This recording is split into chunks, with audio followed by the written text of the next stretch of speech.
Association of Reflexologists. Let's talk about CPD courses. So what is a CPD course?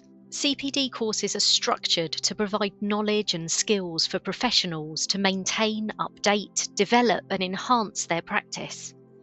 In reflexology, these courses are usually focused on techniques, theory, knowledge, business practice and other therapies.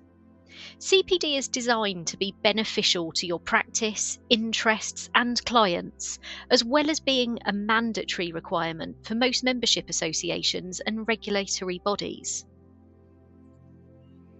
What is an AOR approved CPD course? Discover our AOR approved CPD providers. You can be assured they have been checked for ASA compliance, value added content, and relevance to reflexology. Click the link below to discover your next course today. Are you a CPD provider? Add credibility to your course and get it in front of thousands of potential learners today with AOR approved CPD.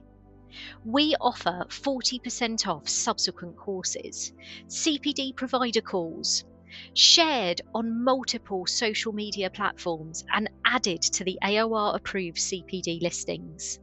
Click the link in the comments below and apply today to have your course listed as an AOR approved CPD course.